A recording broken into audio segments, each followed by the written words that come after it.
Gil Martin here, and welcome everybody to today's episode of the Daily Packers Post, where we bring you in-depth videos on your Green Bay Packers.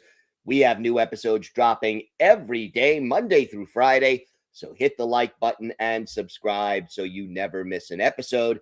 And visit our website at thepackerspost.com for in-depth articles on your Green Bay Packers. Today, we're going to break down the Packers' biggest needs after the first few days of the new league year and free agency. Brian Gutekunst has been busy addressing a lot of those areas, but there is still more work to be done. The Packers, as you know, have parted ways with veterans like Rashawn Gary and Elgton Jenkins. But, you know, even though they brought in some important players, there's still more areas of need that need to be addressed. Now, they could address them through free agency, through trades, through the draft, or a combination of those factors.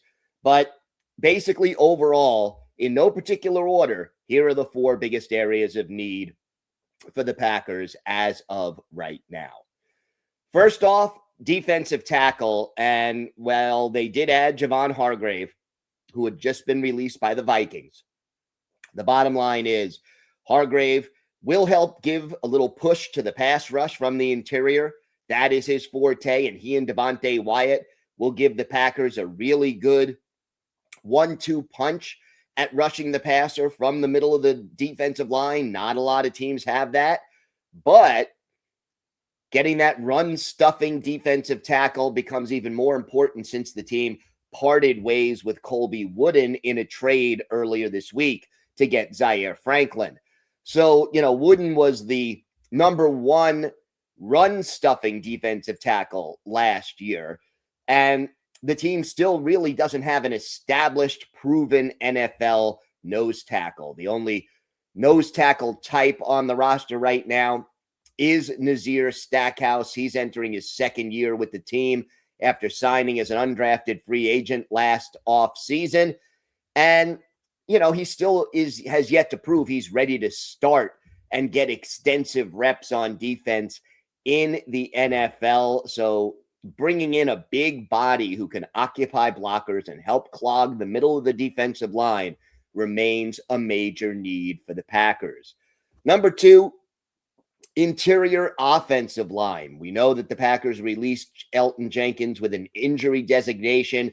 He has since signed in Cleveland. He is no longer a Packer. And they did re-sign Sean Ryan, who ended the year as the starting center, started the year as the starting right guard. The Packers also restructured the bonuses of left guard Aaron Banks. And as of now, Anthony Belton, the second-year man, second-round pick in 2025, is the incumbent at right guard.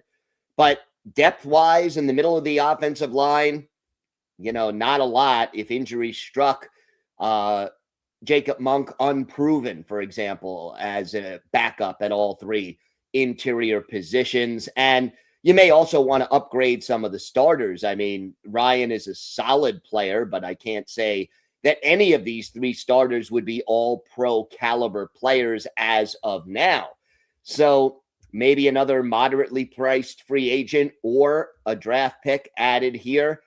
Maybe a post-June 1st cut, but I think more depth along the interior offensive line and maybe even a starter. Although if you do it in the draft, it may not be a player who starts right away. Maybe it's a player who by the end of 2026 or the beginning of 2027 takes over as your starter, and you have the guys who are there now as placeholders until they're ready.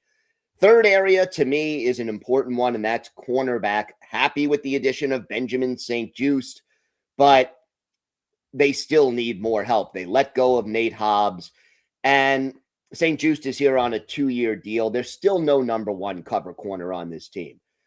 Keyshawn Nixon is right now their top corner, but on most teams, he's a cornerback too, and a pretty average one at that. He just lacks the consistency to be a number one cover corner. And again, whether it's another moderately priced free agent or a trade, or most likely, I think one of the team's 2 day 2 draft picks probably being used at cornerback to upgrade this position. So we're talking a second or a third round pick. And then next on the list, defensive end.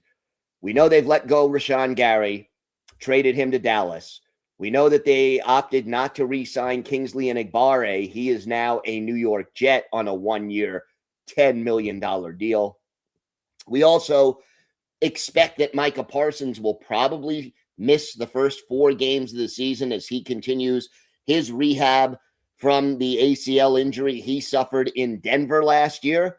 So, yeah, Lucas Van Ness likely steps up and becomes one starter. And then you have more or less Barron Sorrell and Colin White, 2 second-year men who showed some promise in limited reps as rookies, but have yet to prove that they're ready to start. You got to address this again, whether you add a free agent, whether you bring in another player on a trade. I could definitely see a post-June 1st move here at defensive end, and I definitely think they will again address this area in the draft. So I think Brian Gutekunst has done a good job of addressing some of the biggest needs that the Packers have so far without breaking the bank, without sacrificing those compensatory picks that they're expected to get next year. And there should be 3 or 4 really good ones. But there's still a lot more work to be done to maximize the potential of this team and keep that Super Bowl window open that the Packers have been talking about for so long. Please visit our website at thepackerspost.com for in-depth articles on your Green Bay Packers.